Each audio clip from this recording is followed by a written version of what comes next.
The moment my son Michael told me I was too old and embarrassing to attend his wedding was the moment I realized that 30 years of devotion meant nothing to him. What he didn't know was that I had been secretly funding his entire dream wedding for months, every detail from the venue to the flowers. And what happened next would teach him a lesson about respect that no amount of money could buy. Before we jump back in, tell us where you're tuning in from. And if this story touches you, make sure you're subscribed, because tomorrow, I've saved something extra special for you. I never imagined I'd be sitting in my kitchen at 58 years old, staring at a wedding invitation that didn't include my name on the guest list. My name is Margaret Walsh, and for the past 3 decades, I've poured everything I had into raising my children as a single mother while building a successful catering business from scratch. When my husband David died in a construction accident, when Michael was only 8 and Sarah was 6, I thought my world had ended. Instead, it became the beginning of the hardest and most rewarding chapter of my life. Those early years after David's death were a blur of 18-hour workdays, school pickup lines, and sleepless nights spent worrying about how I'd make ends meet. I started Walsh Family Catering out of pure desperation, making sandwiches and salads for local businesses during lunch hours while the kids were at school. What began as a survival strategy slowly grew into something much bigger than I ever expected. I had always loved cooking, something I'd learned from my Irish grandmother, who could make magic happen with the simplest ingredients. But turning that passion into a business that could support my family required every ounce of strength and determination I possessed. I remember those first few months so clearly. I'd wake up at 4 a.m. to prep food in my tiny kitchen, pack everything into my beat-up Honda Civic, and deliver meals to offices around town. Michael and Sarah would help me load the car before school, my 8-year-old son carrying containers that were almost as big as he was, while 6-year-old Sarah would carefully arrange the napkins and utensils in neat little bags. They were my partners in this venture from the very beginning, and I thought that bond would last forever. The business grew slowly but steadily. Word spread about the quality of my food and the personal touch I brought to every order. Within 2 years, I was catering small office parties and birthday celebrations. By the time Michael graduated high school, Walsh Family Catering was handling corporate events, weddings, and anniversary parties throughout the county. I had hired a small staff, leased a commercial kitchen space, and even purchased a delivery van with our company logo painted on the side. Michael had always been my ambitious child, the one who set his sights on big goals and worked relentlessly to achieve them. He was valedictorian of his high school class, earned a full scholarship to Northwestern University, and later completed his MBA at Wharton. I was so proud watching him walk across that graduation stage, knowing that everything I had sacrificed had contributed to that moment. When he landed a position at a prestigious investment firm in Chicago, I felt like all those years of struggle had been worth it. Sarah took a different path, one that kept her closer to home and closer to me. She studied education at the State University and became an elementary school teacher. She married her college sweetheart, Tom, in a beautiful ceremony that I had the honor of catering myself. It was one of the proudest moments of my life, creating the perfect wedding day for my daughter while watching her start her own family. They settled in a house just 20 minutes from mine, and I became the doting grandmother to their twin boys, Jake and Luke, who are now 12 years old. Michael, on the other hand, seemed to drift further away with each promotion and pay raise. His visits became less frequent, his phone calls shorter and more businesslike.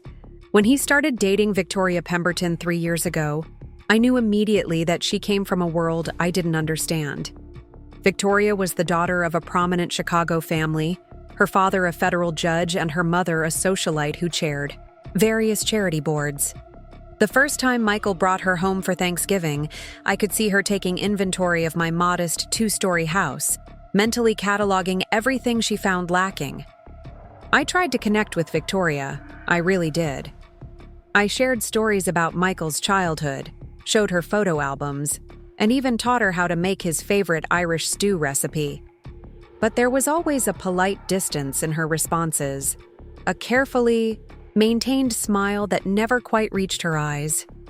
She would compliment my cooking while subtly suggesting improvements, praise my house while mentioning how much more space they had in their Chicago penthouse, and ask about my business in a tone that made it clear she considered small-town catering quaint and provincial.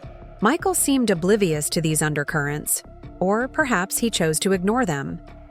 He was so clearly infatuated with Victoria, and I could understand why. She was beautiful, sophisticated, and moved through the world with the confidence that comes from never having to worry about money. But I began to notice changes in Michael when he was around her. He would correct my grammar when I spoke, apologize for our house being humble, and once even suggested I might want to dress up a bit more when we went out to dinner. The engagement announcement came via a formal card in the mail, the kind you might send to distant relatives or business associates. No phone call, no personal visit, just an elegant piece of cardstock with raised lettering announcing that Michael Edward Walsh and Victoria Catherine Pemberton would be united in marriage. I stared at that card for a long time, trying to reconcile. The formal stranger it described with the little boy who used to help me deliver lunches and who would fall asleep on my shoulder during those late-night drives home from catering events. When I called to congratulate them, Victoria answered Michael's phone.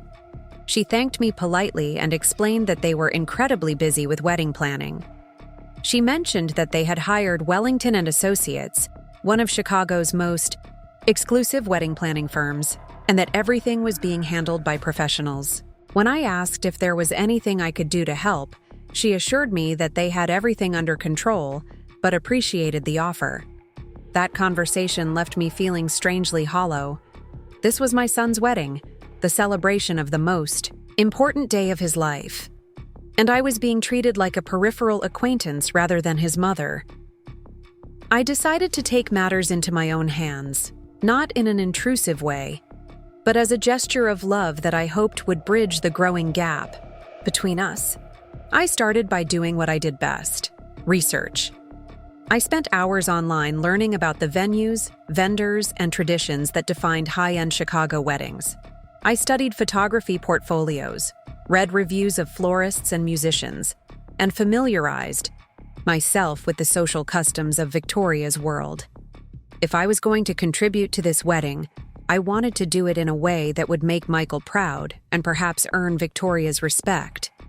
The breakthrough came when I discovered that their dream venue, the Fairmont Grand Ballroom, had a cancellation for their preferred date. The wedding planner had put them on a waiting list, but the original deposit required was substantial, and it needed to be paid within 48 hours. When I called Michael to share this information, I could hear the disappointment in his voice as he explained that their current budget couldn't accommodate the venue fee, even with Victoria's family contributing significantly to the wedding costs. That night, I sat in my home office surrounded by the financial records of Walsh Family Catering. The business had grown beyond my wildest dreams over the years. We now employed 15 full-time staff members, had contracts with several major corporations, and had even been featured in a regional magazine as one of the area's most successful small businesses. I had been conservative with my spending, saving money for retirement and for any emergencies that might arise. Looking at those bank statements, I realized I had more than enough to secure the venue that would make Michael's wedding day perfect. I made the call to the Fairmont Grand Ballroom the next morning and arranged to pay the deposit anonymously. I worked with their events coordinator to set up a payment plan that would cover not just the venue rental, but also the premium catering package, the enhanced bar service, and even the upgraded floral arrangements. The total cost was more than I had ever spent on anything in my life. But seeing the joy in Michael's voice when the wedding planner called to tell him the venue was available made every penny worth it. Michael called me that evening, more excited than I had heard him in years. He told me about the miraculous availability of the Fairmont, how their wedding planner had somehow managed to secure funding from an anonymous benefactor who believed in supporting young couples starting their lives together. Victoria had apparently cried tears of joy when she learned they could have the wedding of her dreams at the most prestigious venue in the city. Over the following months, I continued to contribute anonymously to various aspects of the wedding. When they struggled to afford the photographer they wanted, I quietly paid his deposit. When the floral budget proved insufficient for Victoria's elaborate centerpiece vision, I covered the difference. When they needed upgraded linens and specialty lighting, I made sure those expenses were handled as well. Each time, the wedding planner would call them with news of another anonymous gift from their mysterious benefactor. I told myself I was investing in Michael's happiness, creating memories that would last a lifetime.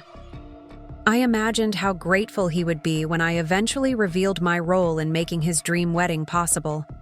I pictured the moment when I would share the truth, perhaps during my mother of the groom speech, and see the love and appreciation in his eyes as he realized the extent of my sacrifice for his happiness. But as the wedding date approached, I began to notice troubling changes in the way Michael and Victoria spoke about the guest list and wedding party. During one of our increasingly rare phone conversations, Michael mentioned that they were trying to keep the wedding intimate and elegant, with only their closest friends and family members. When I asked about my role in the ceremony, he became vague and evasive, saying they were still finalizing those details. Sarah had been invited to be a bridesmaid, something that surprised me given Victoria's lukewarm relationship with our family. When I asked Sarah about the wedding planning, she seemed uncomfortable and reluctant to share details. She mentioned that Victoria had very specific ideas about the wedding's aesthetic and tone, and that she was working closely with her wedding planner to ensure everything met her exacting standards. I began to sense that something was wrong, but I couldn't quite put my finger on what it was. Preparing and narrating this story took us a lot of time, so if you are enjoying it, subscribe to our channel. It means a lot to us. Now back to the story. Michael's conversations with me became shorter and more distant. He stopped asking for my advice about wedding decisions and seemed to avoid discussing the details of the ceremony. When I offered to host a rehearsal dinner or contribute my catering services to any of the pre-wedding events, he politely declined, saying that Victoria preferred to work with vendors she had already established relationships with. The first real warning sign came when I received my invitation in the mail. Unlike the elaborate engagement announcement, this was a simple card with basic wedding information. But as I read through the details more carefully, I noticed something that made my stomach drop. The invitation was addressed only to me, with no provision for a guest. Every other family member had received invitations that included their spouses or significant others, but mine was clearly intended for a single attendee. I called Michael to clarify what I assumed was an oversight, but his explanation left me feeling confused and hurt. He told me that they had decided to keep the wedding very small and intimate, and that they were limiting +1s to married, couples only. When I pointed out that I was his mother and that David would have been my escort if he were still alive, Michael became defensive and insisted that the rules needed to be applied consistently to avoid offending other guests. That conversation planted a seed of doubt that continued to grow over the following weeks. I started paying closer attention to the social media posts from Victoria's friends and family members, trying to understand more about the wedding I had secretly funded. The pictures and comments painted a picture of an elaborate celebration, with hundreds of guests, professional photographers capturing every moment, and a level of luxury that seemed far removed from the intimate gathering Michael had described. I began to piece together a troubling picture of how Michael and Victoria actually viewed me and my place in their lives. The anonymous benefactor story had been a convenient fiction that allowed them to accept my financial contributions while maintaining the pretense that their wedding was entirely self-funded. They were happy to take my money, but they clearly didn't want me to be too visible at the actual celebration. The breaking point came during what I thought would be a routine conversation about my outfit for the wedding. I had purchased a beautiful navy blue dress and matching jacket, something elegant and age-appropriate that I thought would be perfect for the mother of the groom. When I mentioned my outfit choice to Michael, he seemed uncomfortable and asked if we could meet for lunch to discuss some wedding logistics. We met at a restaurant halfway between his apartment and my house. a neutral location that should have been a warning sign in itself. Michael seemed nervous and kept checking his phone, as if he had somewhere else he needed to be. After we ordered, he launched into what was clearly a rehearsed speech about how much he appreciated my support and understanding during the wedding planning process. He told me that Victoria's family had very traditional expectations about wedding protocols and social customs. He explained that her parents moved in circles where appearances and propriety were extremely important, and that there were certain standards that needed to be maintained. He assured me that this didn't reflect his personal feelings, but that he needed to be sensitive to Victoria's family's concerns and expectations. I listened to this explanation with growing confusion and alarm. I couldn't understand why my presence at my own son's wedding would be a problem for anyone, regardless of their social standing. When I asked him to be more specific about what he was trying to tell me, he became even more uncomfortable and evasive. Finally, after several minutes of dancing around the subject, Michael took a deep breath and delivered the words that would change our relationship forever. He told me that Victoria's parents had expressed concerns about having too many older family members prominently featured in the wedding ceremony and reception. They worried that it might affect the overall aesthetic and energy of the celebration, particularly since many of the guests would be young professionals and members of Chicago's social elite. I sat there in stunned silence, trying to process what he was actually saying. When I asked him directly if he was uninviting me from his wedding, he quickly backtracked and insisted that wasn't the case at all. He explained that I was absolutely welcome to attend the ceremony, but that they had decided to limit the reception to a smaller group of people who were more directly involved in their current lives. The cruel irony of his words hit me like a physical blow. Here was my son, telling me that I wasn't important enough to celebrate the most significant day of his life, while sitting in a restaurant paid for by the catering business I had built from nothing after his father died. He was explaining why I didn't fit into his new life, while wearing a watch I had given him for his college graduation, funded by the countless hours I had spent building a successful business to support his education. I asked him about my role as mother of the groom, about the traditional mother-son dance, about the speech I had been preparing to give about watching him grow into the man he had become. Michael looked increasingly uncomfortable as he explained that Victoria had very specific ideas about the reception timeline, and that they had decided to streamline some of the traditional elements to keep the celebration more contemporary and elegant. When I pressed him about what streamlined meant, he admitted that they had eliminated several traditional components, including the mother-son dance and the parents' speeches. He assured me that this wasn't personal, but rather a reflection of Victoria's vision for a more modern and sophisticated celebration. He suggested that we could have our own private celebration later, just the family, where we could share all the traditional moments that wouldn't fit into the formal wedding reception. I felt something break inside me as I listened to his explanations and justifications. This wasn't my son speaking. This was a stranger who looked like Michael, but had somehow lost all connection to the values and relationships that had shaped his life. The boy who used to proudly introduce me to his friends as my mom, who has the best catering business in town, had become a man who was ashamed of my presence at his own wedding. As we sat there in that restaurant, I made a decision that would surprise everyone, including myself. I realized that I had been enabling this transformation by continuing to support Michael financially while accepting his increasing disrespect and dismissal. I had been so focused on maintaining our relationship that I had allowed him to take advantage of my love while giving nothing meaningful in return.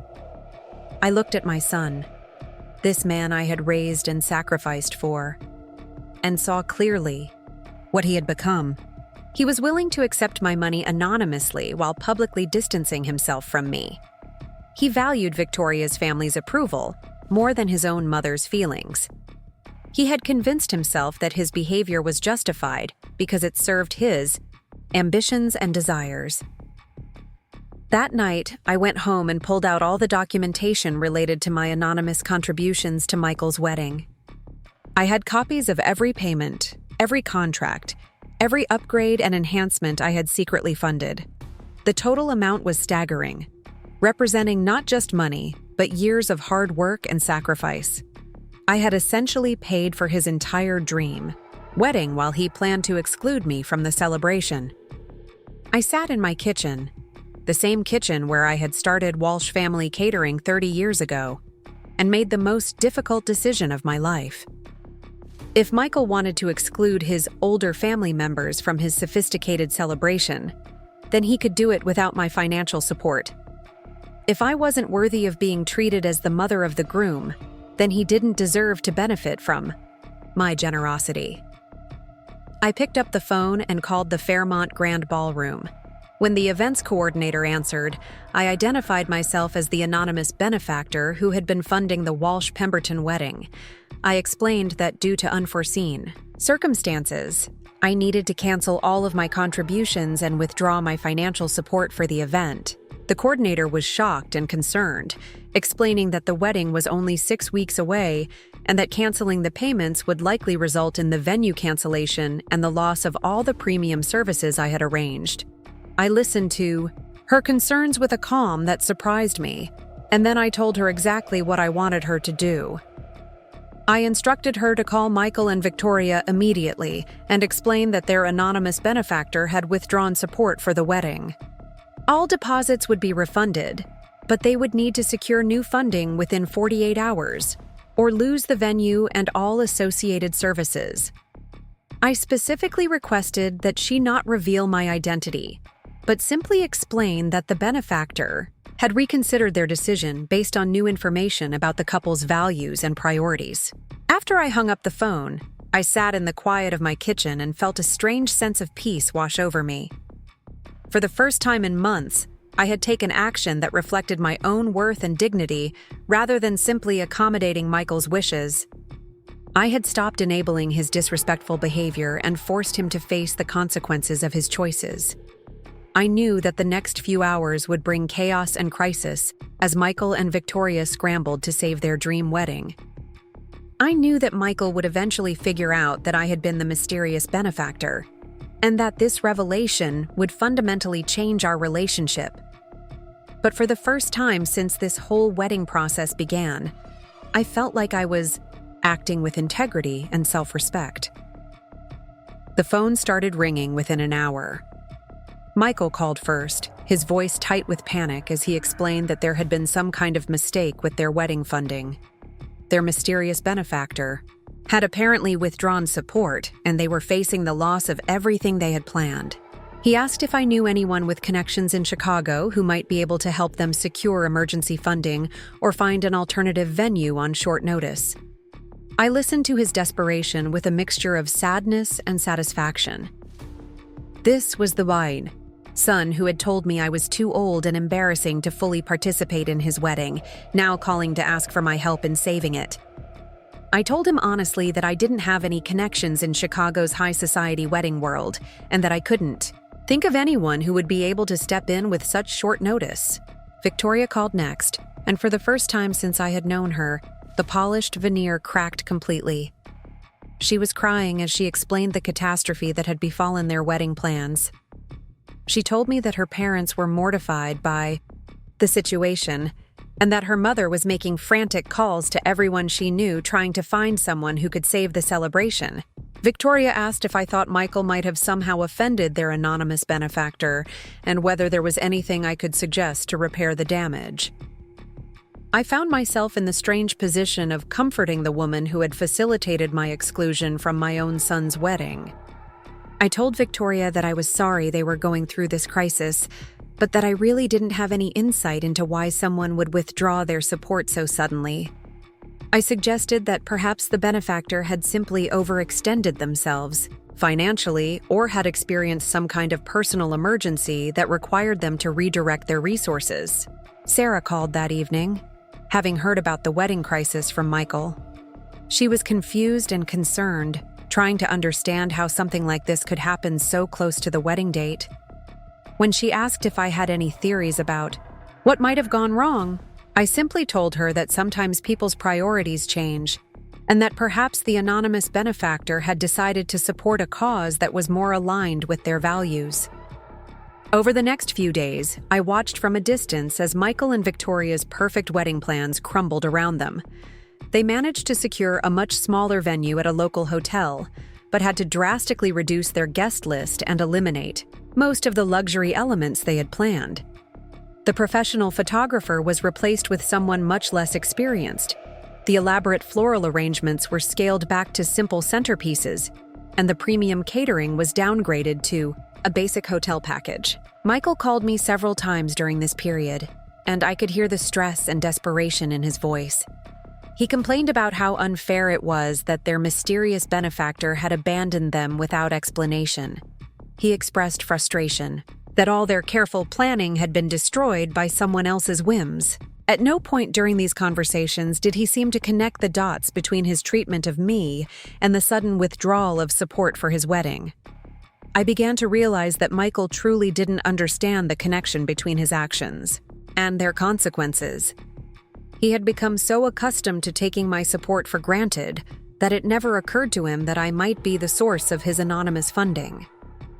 In his mind, his mother was someone who ran a small-town catering business and lived in a modest house, not someone with the resources to fund an elaborate Chicago wedding.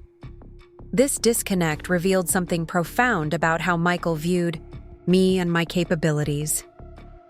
Despite watching me build a successful business from nothing, despite benefiting from my financial support throughout his education and early career, he had somehow convinced himself that I was not capable of the kind of generosity and sophistication required to be his mysterious benefactor. His assumptions spoke volumes about how thoroughly he had internalized Victoria's family's dismissive attitude toward my worth and status.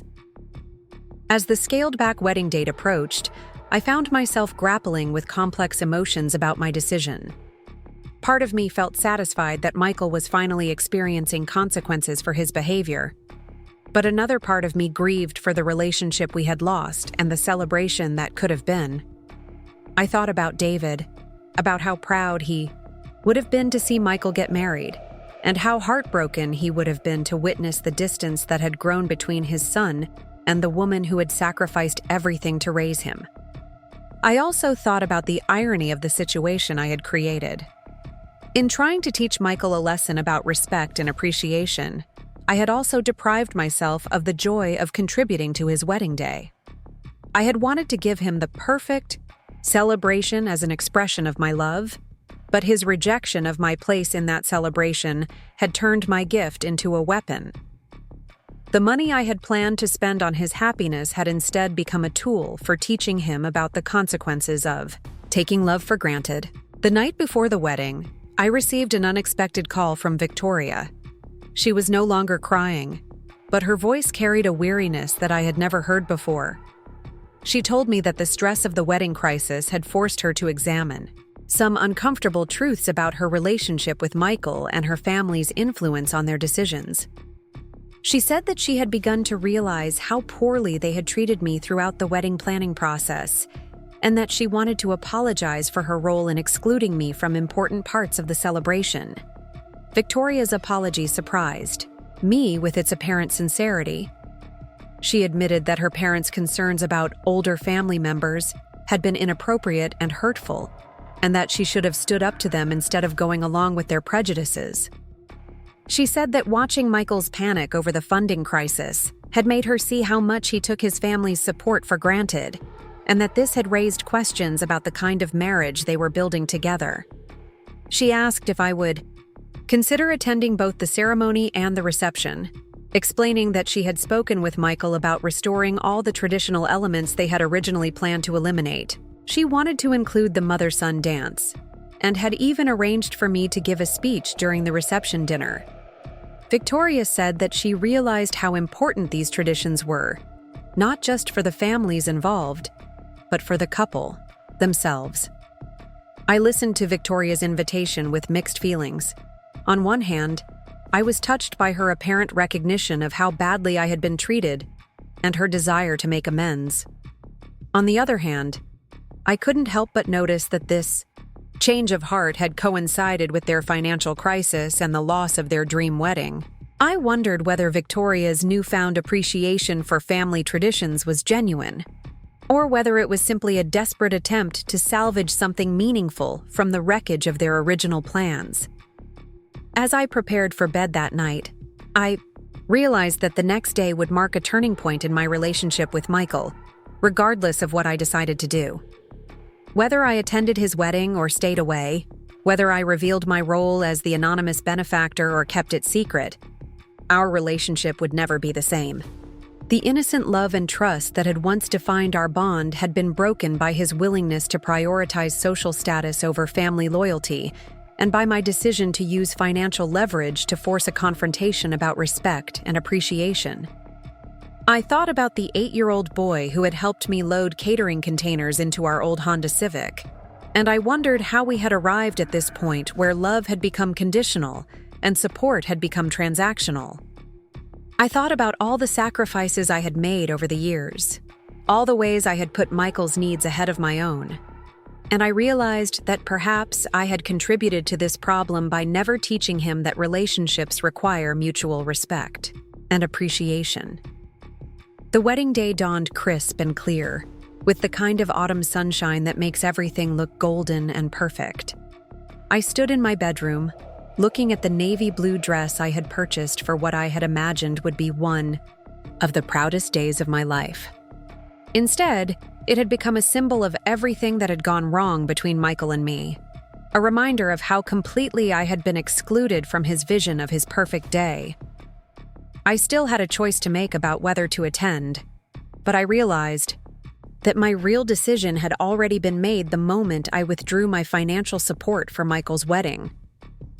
I had chosen to prioritize my own dignity and self-respect over my desire to maintain peace at any cost. I had decided that Michael needed to learn that love and support are not infinite resources that can be taken for granted without consequences. Whatever happened next, I knew that I had finally stood up for myself in a way that honored both my love for my son and my own worth as a person. The lesson I was teaching Michael might be painful for both of us, but it was a lesson that needed to be learned if we were ever going to have an authentic relationship based on mutual respect rather than one-sided sacrifice.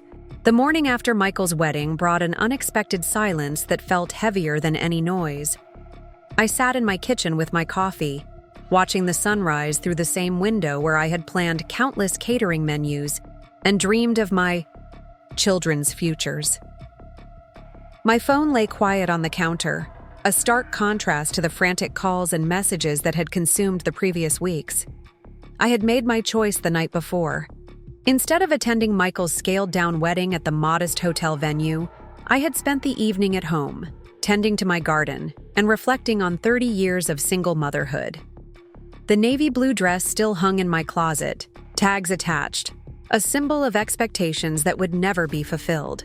But as I sat there in the early morning light, I felt something I hadn't experienced in months: peace with my decision. The first call came at 7:30 from Sarah, her voice thick with exhaustion and confusion.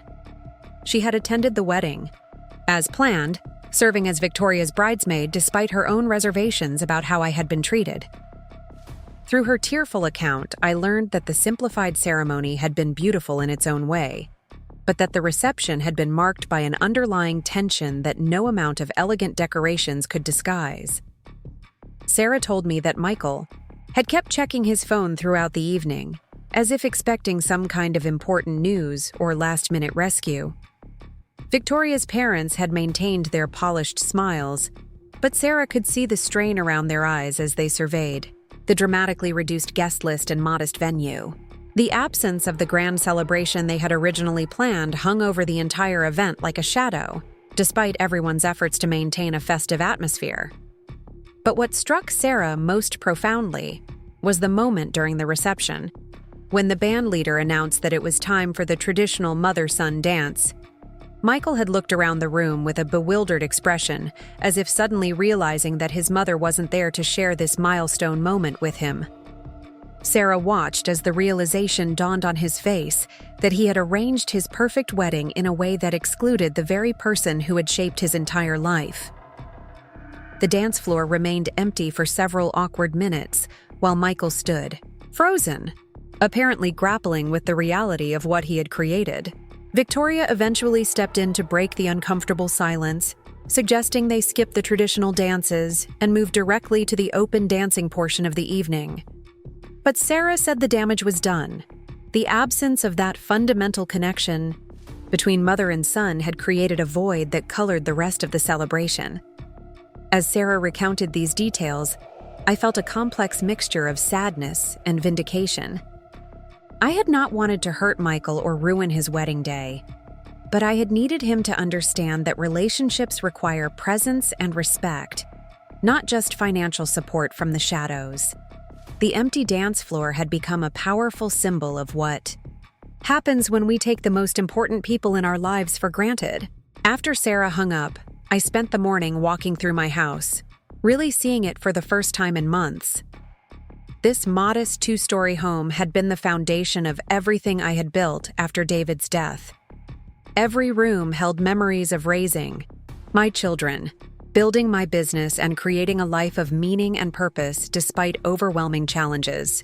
I realized that I had been so focused on gaining acceptance in Michael's new world that I had forgotten the value and dignity of my own accomplishments. My catering business had grown far beyond anything I had imagined when I started making sandwiches in this kitchen 30 years ago. Walsh Family Catering now employed 15 people, served clients throughout 3 counties, and had a reputation for excellence that I had earned through decades of hard work and dedication. I had built something substantial and meaningful, something that provided for families and created jobs in our community. Why had I allowed Michael and Victoria to make me feel ashamed of what I had accomplished? I walked through my home office, looking at the awards and certificates that lined the walls. Regional Business Owner of the Year, Community Service Recognition, Outstanding Small Business Achievement. These accolades represented recognition from people who understood the value of what I had created. I had been so eager to gain Victoria's family's approval that I had lost sight of the respect I had already earned in my own community. The afternoon brought an unexpected visitor. I was working in my garden, pruning back the late autumn perennials, when I heard a car door slam in my driveway. Looking up, I saw Victoria walking toward me, still wearing her wedding dress, but with her hair disheveled and her makeup smeared. She looked nothing like the polished socialite who had dismissed my contributions to their wedding planning. Victoria approached me hesitantly, her designer heels sinking into the soft earth of my garden path. When she reached me, she stood silently for several moments, apparently struggling to find the right words. Finally, tears began streaming down her face as she whispered an apology that seemed to come from somewhere deeper than social courtesy. She told me that the reality of the wedding crisis had forced her to confront some uncomfortable truths about herself and her family. Watching Michael's panic when their funding disappeared had made her realize how much they had taken my support for granted, even when they thought it was coming from a stranger. She said that the stress of salvaging their wedding plans had revealed aspects of Michael's character that she found troubling, particularly his willingness to exclude his own mother to please her parents. But what had affected Victoria most profoundly was the conversation she had overheard between her parents during the reception. They had been complaining about the modest venue and scaled-back celebration, expressing embarrassment about how their social circle would perceive this dramatic downgrade from their original plans. Victoria said that listening to her parents prioritize social status over her happiness had made her question the values she had inherited and the kind of marriage she was entering. Victoria sat down on my garden bench, her elaborate wedding dress pooling around her in the dirt, and told me something that surprised me completely. She revealed that she had been the one pushing hardest for my exclusion from the wedding celebration, not her parents. She had convinced Michael that including too many family members would make their wedding seem provincial and unsophisticated. Her parents had simply agreed with suggestions that she herself had originated. This admission changed my understanding of the entire situation. I had been viewing Victoria as someone who was influenced by her family's prejudices, but she was revealing herself as the primary architect of the social calculations that had excluded me. She told me that she had felt threatened by my obvious closeness with Michael and had worried that my presence would remind everyone of his modest background and family circumstances. Victoria explained that she had grown up in a world where appearances and social positioning were everything, where success was measured by exclusivity rather than inclusion. She had never learned to value the kind of genuine family bonds that Michael and I shared, because her own family relationships were largely transactional and performance-based. She had assumed that eliminating what she saw as embarrassing elements would create a more sophisticated celebration, not realizing that she was destroying the very connections that gave the occasion meaning. As she spoke, I began to see Victoria not as a malicious interloper, but as someone who had been shaped by a value system that prioritized image over substance. She had genuinely believed that excluding me would improve their wedding, because she had never experienced the kind of unconditional family support that I had provided for Michael throughout his life. Her world was one where love was conditional and relationships were strategic, so she couldn't understand the damage she was causing by applying those principles to Michael's family connections. Victoria told me that the moment during the reception, when Michael stood alone on the empty dance floor, had been a revelation for her. She said that watching his confusion and pain as he realized his mother wasn't there to share that traditional moment had made her understand what she had destroyed. In pursuit of her vision of sophistication, she had never seen Michael look so lost and disconnected, and she realized that she had helped create that isolation. But Victoria's most significant revelation concerned the mysterious anonymous benefactor who had funded their original wedding plans. She said that the crisis of losing that support had made her think more carefully about who might have had both the financial resources and the emotional investment to make such a generous contribution. She had begun to suspect that someone close to Michael had been behind the funding, someone who cared enough to create their dream wedding, but who had withdrawn support when they learned how that person was being treated. Looking directly at me, Victoria asked the question I had been dreading and anticipating. Was I the anonymous benefactor who had funded their wedding? The directness of her question caught me off guard, but I realized that this moment of truth had been inevitable since the day I withdrew my support. I met her gaze and confirmed that yes, I had been secretly funding their entire celebration. From the very beginning. Victoria's reaction was immediate and devastating. She broke down completely, sobbing as the full weight of what they had done became clear to her. She realized that while I had been generously paying for every detail of their dream wedding, she had been working to exclude me from the celebration. She understood that Michael had been complaining to me about their financial struggles, while I was quietly solving every problem behind the scenes. The cruelty of the situation, even if unintentional, was overwhelming for her to process. Through her tears, Victoria told me that she finally understood why the anonymous support had been withdrawn so suddenly. She realized that whoever had been funding their wedding must have learned about the plans to exclude family members and had decided that such behavior didn't deserve support. She said that if she had been in my position, she would have done exactly the same thing, and probably much sooner. Victoria begged me to help her figure out how to repair the damage that had been done, both to our relationship and to Michael's understanding of what had happened.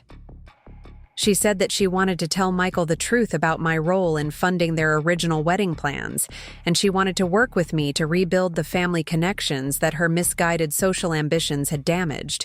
She admitted that she had never had a real family in the way that Michael did, and that she was only beginning to understand what she had helped him throw away. I looked at this young woman sitting in my garden in her wedding dress, finally seeing past the polished exterior to the insecurity and inexperience underneath. Victoria had made terrible decisions based on values that had never served anyone well, but her willingness to acknowledge her mistakes and take responsibility for them suggested that there might be hope for growth and change. I told her that I appreciated her honesty and her desire to make amends, but that the most important relationship that needed healing was between Michael and me. Victoria nodded and asked what she could do to help facilitate that healing. I told Her that Michael needed to hear the truth from both of us, together, so that he could understand not just what had happened, but why it had happened. I explained that the financial support I had provided was less important than the disrespect that had motivated my decision to withdraw it. Michael needed to grapple with the reality that he had been willing to exclude his mother from his wedding while benefiting from her generosity.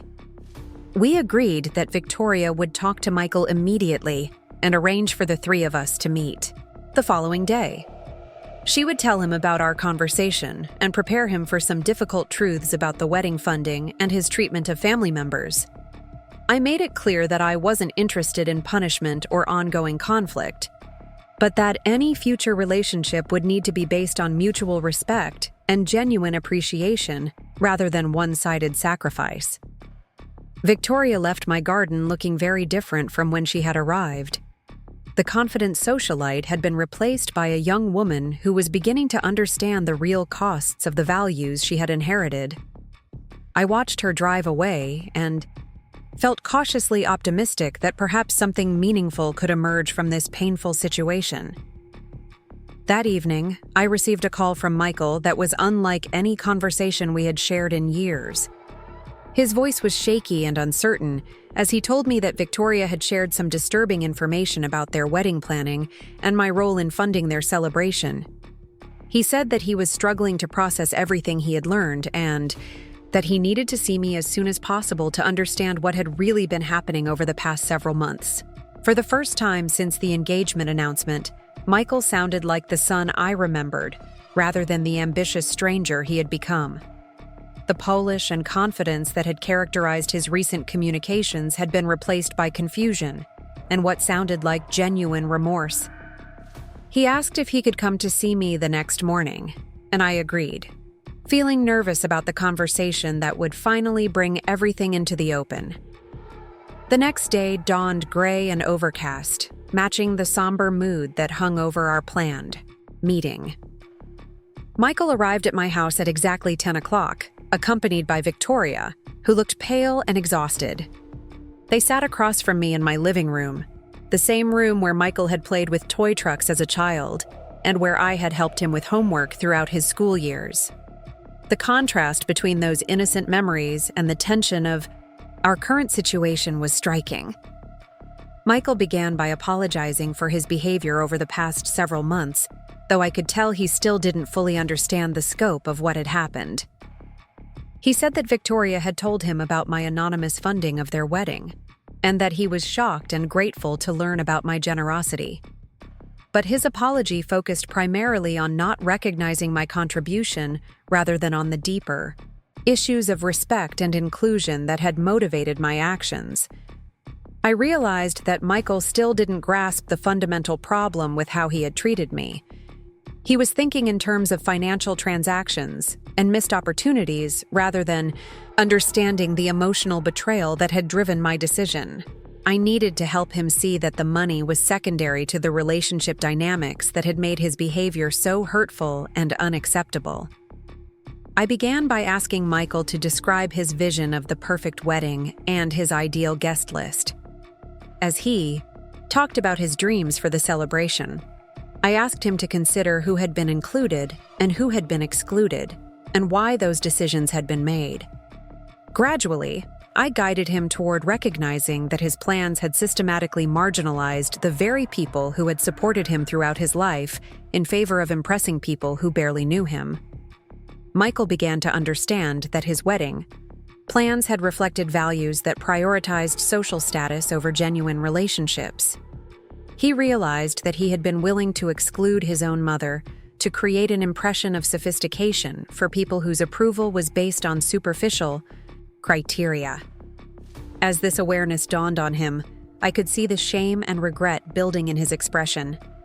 But the most difficult part of our conversation came when I explained how his treatment of me had felt like a rejection of everything we had shared over the 30 years since his father died. I told him about the loneliness of funding his dream, wedding while being excluded from the celebration, about the pain of hearing him describe me as too old and embarrassing to include in his vision of happiness. I helped him understand that his behavior had felt like a betrayal of all the sacrifices I had made to give him the opportunities that had shaped his success. Michael broke down as the full reality of his actions became clear to him. He realized that while I had been quietly solving his financial problems, he had been systematically excluding me from the very celebration I was making possible.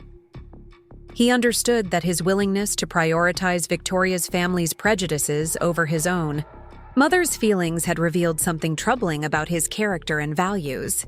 Victoria remained silent during most of this conversation, but her presence served as a reminder of how external influences had shaped Michael's decisions. I could see that she was learning something important about the real costs of the social calculations she had encouraged. The sophisticated wedding she had envisioned had come at the price of authentic family connections, and the result had been a hollow celebration that satisfied no one. As our conversation continued, Michael began to take full responsibility for his choices rather than blaming external pressures or misunderstandings. He acknowledged that he had allowed his ambitions and insecurities to override his fundamental values and family loyalties. He recognized that his behavior had been not just hurtful, but fundamentally wrong, regardless of the social expectations that had influenced his decisions. The healing process that began that day would take months to complete, but the foundation for rebuilding our relationship was established through honest acknowledgement of what had gone wrong and why. Michael committed to examining the values and priorities that had led him to such damaging choices, and Victoria pledged to support him in reconnecting with the family bonds she had helped him neglect. Looking back on that difficult conversation, I realized that my decision to withdraw funding for Michael's wedding had accomplished something that years of gentle guidance and patient support had failed to achieve. It had forced him to confront the real consequences of taking family love for granted, and had created an opportunity for authentic growth and change. The pain of that confrontation had been necessary for any genuine healing to begin. The weeks following our confrontation marked the beginning of what I can only describe as the most challenging and ultimately rewarding period of my relationship with Michael since his childhood. The easy, surface-level interactions we had maintained for years were no longer possible now that the truth about his wedding funding and my exclusion had been exposed. Instead, we found ourselves navigating the difficult terrain of rebuilding trust while confronting years of accumulated resentment and misunderstanding. Michael's initial response to learning about my anonymous contributions was a mixture of gratitude, shame, and confusion that he struggled to process effectively. He called me nearly every day for the first 2 weeks, each conversation revealing new layers of his emotional turmoil as he grappled with the reality of what had transpired. Some days he was angry with himself for his blindness and insensitivity.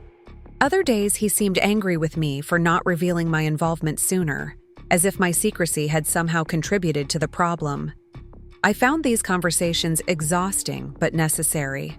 Michael needed to work through his complex feelings about discovering that his mother had been his mysterious benefactor while he had been planning to exclude her from his celebration. He struggled particularly with the realization that his assumptions about my financial capabilities had been so completely wrong, and that his dismissive attitude toward my business success had prevented him from recognizing the obvious source of his wedding funding. Victoria proved to be an unexpected ally during this difficult period. She had undergone her own transformation in the wake of our garden conversation, and she seemed genuinely committed to understanding and correcting the damage her social calculations had caused. She encouraged Michael to examine his behavior, honestly rather than making excuses or deflecting responsibility, and she worked actively to repair the relationship between our families. One of Victoria's most significant contributions was her willingness to confront her own parents about their role in creating the exclusionary dynamics that had shaped the wedding planning. She arranged a dinner at their home where she directly challenged their attitudes toward my family and my place in Michael's life. According to Victoria, her parents were initially defensive and dismissive, but gradually began to recognize that their social prejudices had nearly destroyed their daughters. marriage before it had even begun. Victoria's father, Judge Pemberton, eventually called me personally to apologize for his family's treatment of me during the wedding planning process. His apology was formal and somewhat stiff, but it seemed genuine in its acknowledgement that their behavior had been inappropriate and hurtful. He admitted that they had made assumptions about my background and capabilities that reflected their own prejudices rather than any actual knowledge of who I was or what I had accomplished. More importantly, Judge Pemberton invited me to lunch so that he and his wife could meet me properly and begin to understand the woman who had raised the man their daughter had chosen to marry. This invitation represented a significant shift in their attitude, and I decided to accept it as an opportunity to build bridges rather than maintain walls. The lunch was initially awkward, but gradually evolved into a genuine conversation about our respective experiences and values. Mrs. Pemberton surprised me with her curiosity about my catering business and her appreciation for the entrepreneurial spirit it had required to build something successful from nothing. She asked thoughtful questions about the challenges of single motherhood and expressed genuine admiration for what I had accomplished in difficult circumstances. By the end of our meal, I felt that we had established a foundation for mutual respect, even if we would never be close friends. The most significant development during this period was Michael's decision to take a leave of absence from his investment firm to spend time examining his priorities and values. He told me that the wedding crisis had made him realize how completely he had lost touch with the principles that had originally motivated his ambitions, and that he needed time to reconnect with what truly mattered to him. Michael spent several weeks staying in his childhood bedroom in my house, something that hadn't happened since his college years. Initially, this arrangement felt awkward for both of us, given the tension that still existed between us. But gradually, the simple routine of sharing meals and daily conversations began to restore some of the natural intimacy that had characterized our relationship when he was younger. During this time, Michael began helping with Walsh Family Catering in a way he hadn't since high school. He started by handling administrative tasks and managing our social media presence, but gradually became more involved in the day-to-day operations of the business. I watched him rediscover an appreciation for the craft and dedication required to create memorable experiences for people during their most important moments. Working alongside Michael in the business that had supported his entire upbringing gave him a new perspective on my capabilities and accomplishments. He began to understand the complexity of managing staff, maintaining quality standards, coordinating with vendors, and building client relationships. For the first time in years, he saw me as a businesswoman and entrepreneur, rather than simply as his mother who happened to run a small catering company. This shift in Michael's perception of me was crucial to our healing process.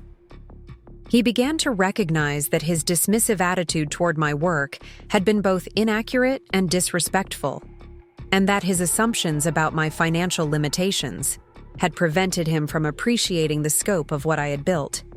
He started asking thoughtful questions about my business strategies and growth plans, treating me as a professional peer rather than someone whose achievements were quaint but ultimately insignificant. One particularly meaningful conversation occurred when Michael asked me about the decision to start the catering business after his father's death.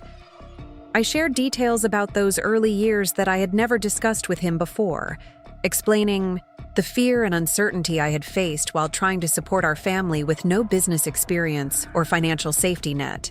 I told him about the nights when I had worried that I wouldn't be able to make rent, and about the gradual building of confidence as the business grew and stabilized. Michael listened to these stories with a new level of attention and respect, realizing for the first time the magnitude of what I had accomplished under extraordinarily difficult circumstances. He began to understand that my success hadn't been inevitable or easy, but had required courage, persistence, and business acumen that he had never acknowledged or appreciated.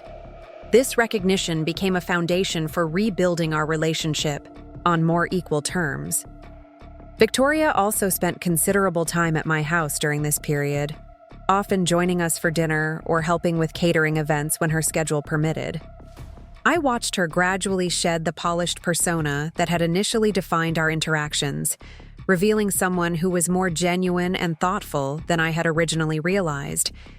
She seemed eager to learn about our family dynamics and to understand the values that had shaped Michael's upbringing.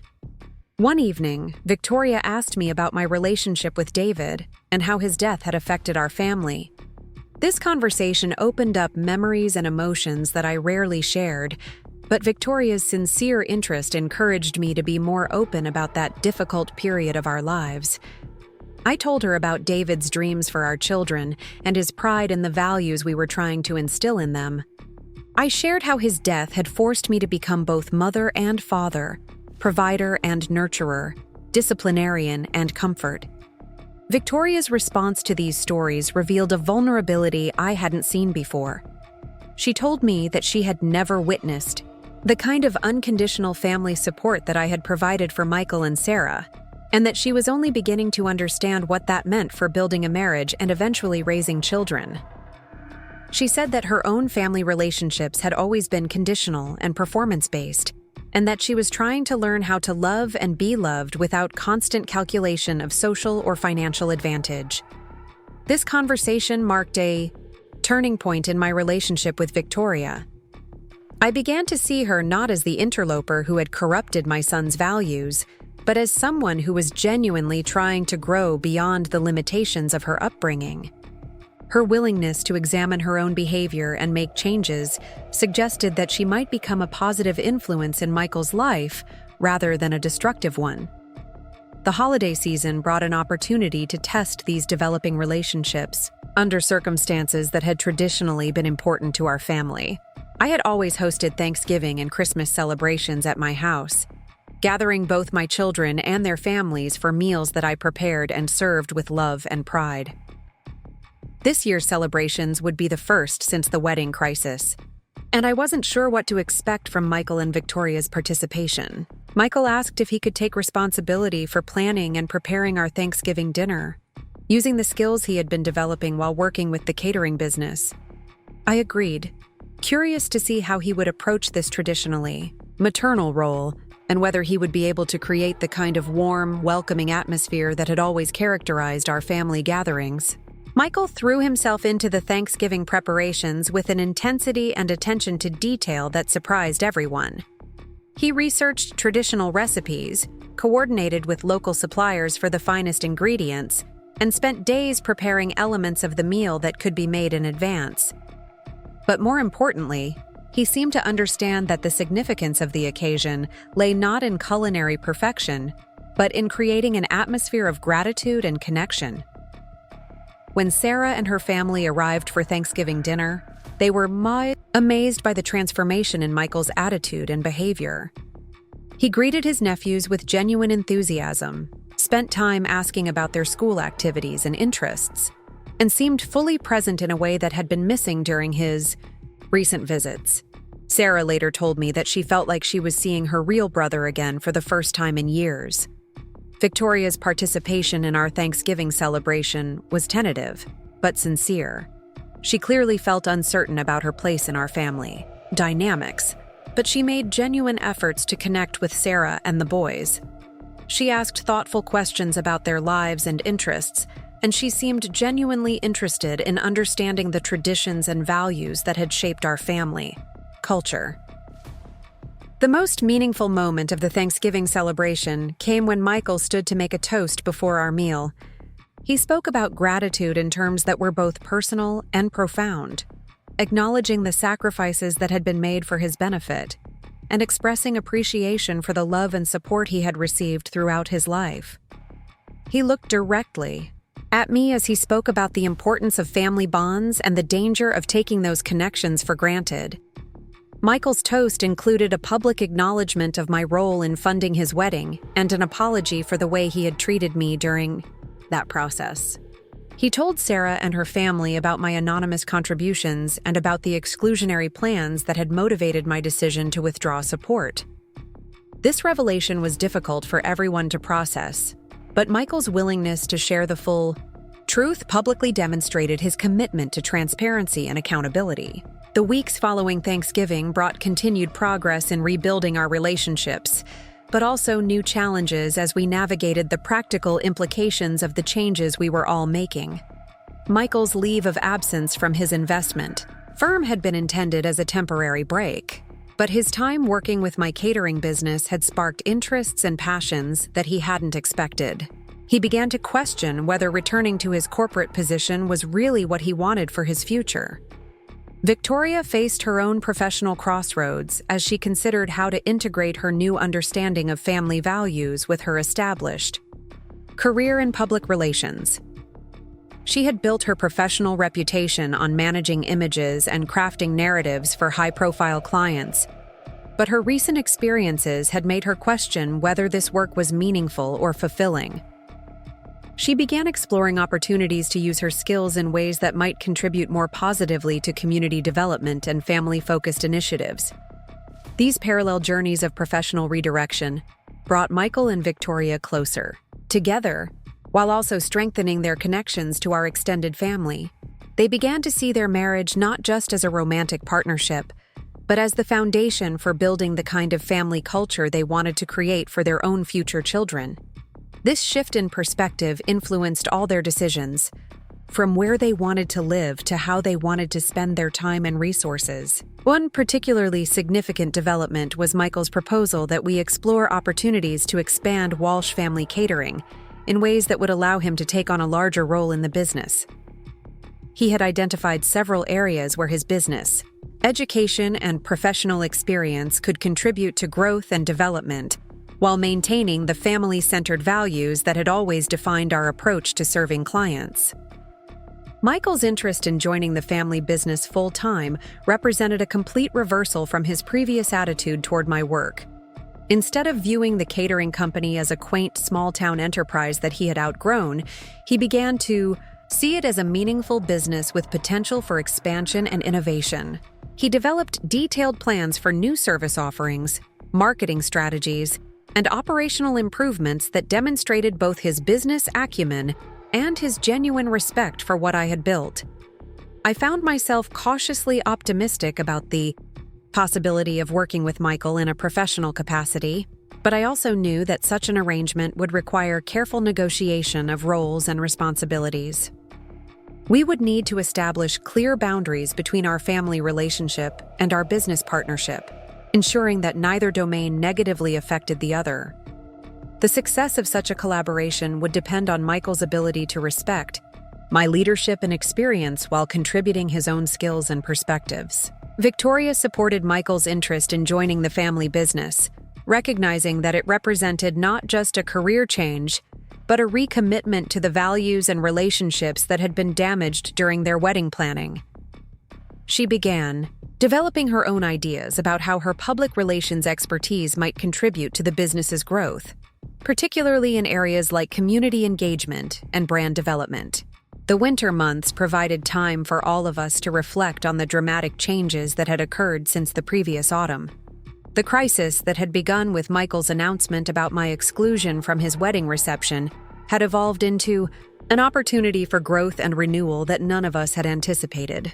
While the process had been painful and difficult, it had ultimately strengthened our family bonds and clarified our shared values in ways that might never have happened otherwise. As spring approached, we began making concrete plans for the future that reflected our new understanding of what mattered most to all of us. Michael formally resigned from his investment firm and began working full-time with Walsh Family Catering. Victoria transitioned to part-time consulting work that allowed her to contribute to our business development while maintaining some independence. Sarah and her family became more actively involved in our extended family gatherings, creating richer connections for all of us. The transformation of our family dynamics had been comprehensive and lasting. The superficial relationships based on obligation and expectation had been replaced by genuine connections grounded in mutual respect and appreciation.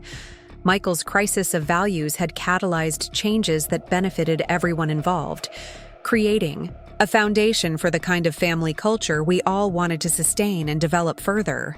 Looking back on those difficult months, I realized that my decision to withdraw funding for Michael's wedding had accomplished far more than I had originally intended. What had begun as a lesson about respect and appreciation had evolved into a complete reformation of our family relationships and individual priorities.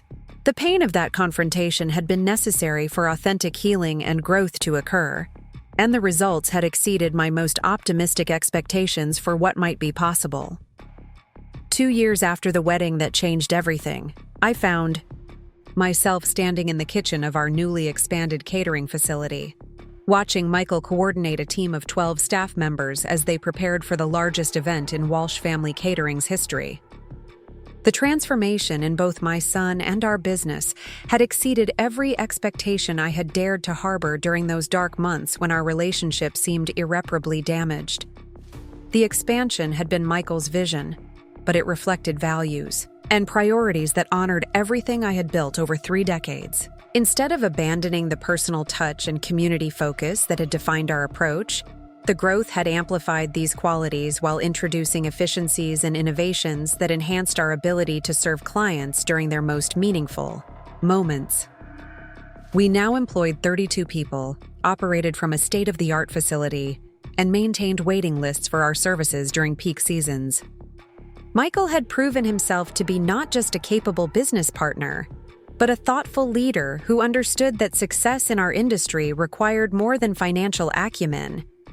He had spent months learning every aspect of our operations, from food, preparation and presentation to client relations and event coordination. More importantly, he had internalized the philosophy that had always guided my approach. We weren't just providing meals, we were helping families and communities celebrate their most important milestones. The event we were preparing for that day held special significance for our entire family. Victoria's younger sister Emma was getting married, and the Pemberton family had specifically requested Walsh Family Catering to handle every aspect of the celebration. This represented a complete reversal from their initial dismissal of my business as provincial and unsophisticated. Judge and Mrs. Pemberton had become not just clients, but genuine supporters of our work and advocates within their social circle. Emma's wedding planning process had been everything that Michael and Victoria's experience should have been. From the initial consultation, I had been treated as a valued professional whose expertise and creativity were essential to creating their vision. Emma and her fiancé Marcus had included me in every decision, sought my advice on traditions and customs, and expressed genuine excitement about incorporating my family's Irish heritage into their celebration. The contrast between Emma's inclusive approach and the exclusionary dynamics that had characterized Michael's wedding planning was stark and instructive. Emma understood intuitively that celebrating love required honoring all the relationships that had contributed to bringing the couple together. She had asked me to share stories about my own wedding to David, and she had incorporated elements from those memories into her own ceremony as a way of connecting past and present. Victoria had played a crucial role in facilitating this healthier approach to wedding planning. Her transformation over the past 2 years had been as dramatic as Michael's, though it had taken different forms. She had left her high-powered public relations position to focus on developing programs that strengthened family and community connections. Her work now involved helping other couples navigate wedding planning in ways that honored relationships rather than social status. Victoria's professional evolution had grown directly from her personal experiences with the consequences of prioritizing image over substance. She had developed workshops and counseling services that helped couples examine their values and priorities before making decisions about their celebrations. Her insider knowledge of how social pressures could distort important life events made her uniquely qualified to guide others toward more authentic choices. The morning of Emma's wedding brought perfect spring weather and an energy of anticipation that filled our entire facility. Our team had been preparing for weeks, coordinating every detail from the ceremony flowers to the reception menu. Michael had taken personal responsibility for ensuring that this event would demonstrate the full capabilities of our expanded operation, while maintaining the warmth and attention to detail that had always distinguished our work. As I watched, Michael directed the final preparations.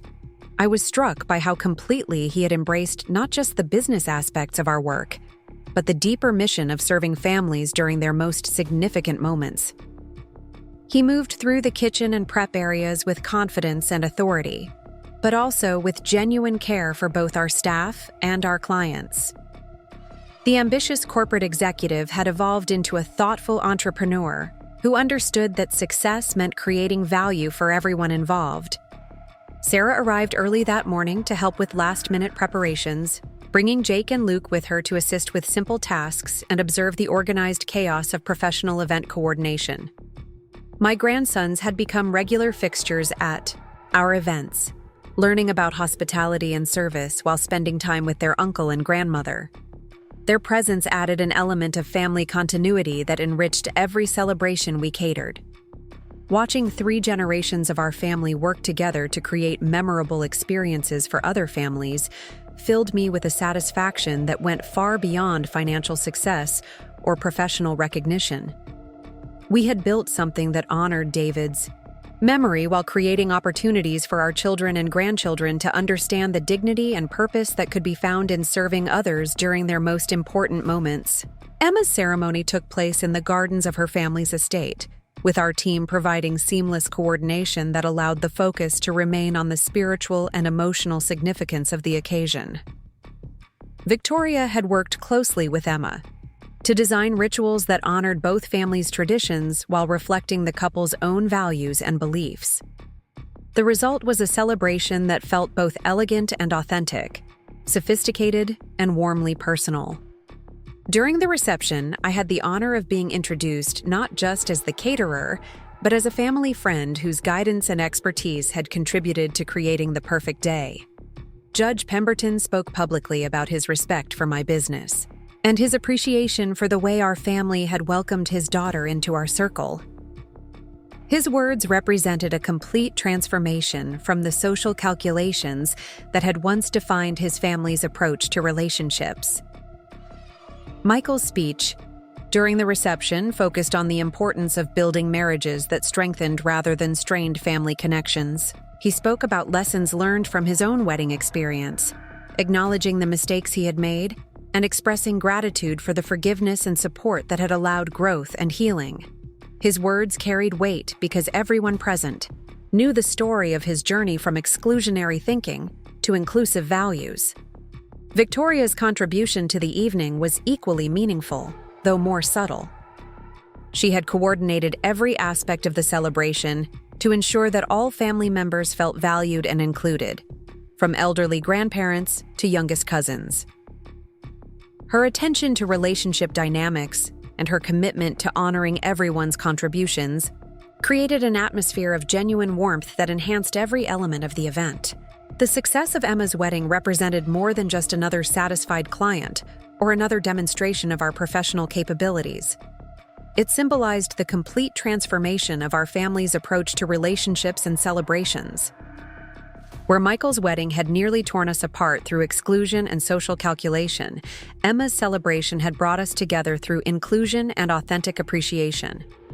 As the evening wound down and our team began the careful process of cleanup and breakdown, I reflected on the extraordinary journey that had brought us to this point.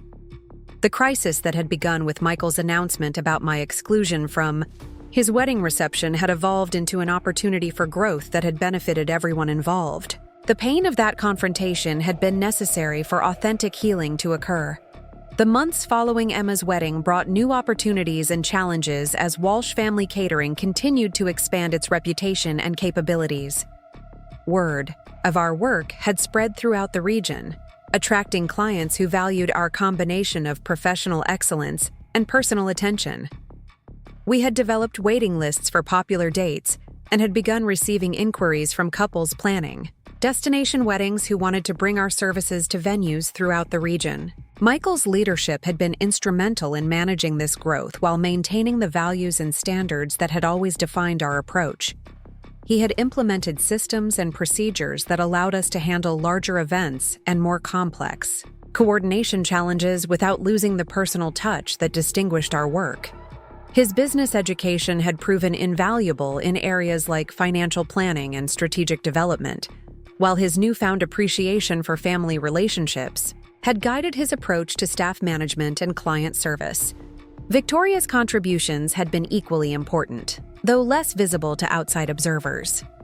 Her expertise in communication and relationship management had helped us navigate the complex dynamics that often surrounded wedding planning. She had developed protocols for handling family conflicts and social tensions that threatened to overshadow celebrations. Her workshops for engaged couples had become popular throughout our region, creating additional revenue streams while advancing our mission of strengthening family connections. The success of our expanded business had also created opportunities to give back to our community in ways that honored David's memory and reflected our family's values. We had established a scholarship program for young people pursuing careers in hospitality and culinary arts, providing both financial support and mentorship opportunities. We regularly donated our services to charitable events and community celebrations, particularly those supporting families facing difficult circumstances. One particularly meaningful project involved partnering with local social services to provide celebration meals for families who couldn't afford traditional wedding or anniversary celebrations. These events reminded all of us why we had chosen this work and reinforced our commitment to serving others during their most important moments. Michael had been the driving force behind expanding these community service initiatives, recognizing that business success without social contribution felt hollow and unsustainable. As the second anniversary of Michael's wedding crisis approached, our family gathered for a quiet dinner to reflect on everything that had changed since that difficult time. The conversation naturally turned to lessons learned and growth achieved, but also to gratitude for the painful experiences that had ultimately strengthened our relationships and clarified our values. Michael spoke about his realization that professional success without family connection was ultimately meaningless, and about his appreciation for the business and life skills he had developed while working alongside me. He acknowledged that his crisis of values had been necessary for him to understand what truly mattered, and he expressed gratitude for my decision to force that confrontation rather than continuing to enable his disrespectful behavior. Victoria shared her own journey from social calculation to authentic relationship building, describing how her work with engaged couples had helped her understand the importance of inclusion and appreciation in building lasting partnerships. She spoke about her gratitude for being welcomed into our family despite her initial contribution to the problems that had nearly destroyed our relationships. Sarah reflected on how the changes in our family dynamics had enriched her own children's understanding of their heritage and values. Jake and Luke had benefited enormously from spending time with their uncle and learning about the dignity and purpose that could be found in serving others. The boys had developed work ethics and relationship skills that would serve them throughout their lives. For my part, I expressed appreciation for the way this crisis had forced me to recognize and assert my own worth, rather than continuing to diminish myself to accommodate others' comfort. The experience had taught me that love without respect was ultimately unsustainable, and that enabling poor behavior in the name of maintaining peace actually damaged the relationships I was trying to protect. As our family dinner concluded, Michael presented me with a gift that encapsulated everything our journey had meant to all of us. It was a beautifully framed photograph from Emma's wedding, showing 3 generations of our family working together to create a meaningful celebration for people we cared about. Below the photograph was an inscription that read, "To the woman who taught us that love requires both giving and receiving respect. Thank you for showing us the way back to what matters most." The photograph now hangs in the office of our catering facility, serving as a daily reminder of the values and relationships that guide our work. It represents not just our family's story, but our commitment to helping other families celebrate their most important moments with dignity, inclusion, and authentic appreciation for the connections that give life meaning. Looking back on the crisis that had seemed so devastating at the time, I could see clearly that my decision to withdraw funding for Michael's wedding had been exactly what our family needed. The confrontation had been painful, but it had forced all of us to examine our values and priorities in ways that had ultimately strengthened every relationship involved. Sometimes love requires difficult choices that temporarily increase pain in order to create opportunities for genuine healing and growth.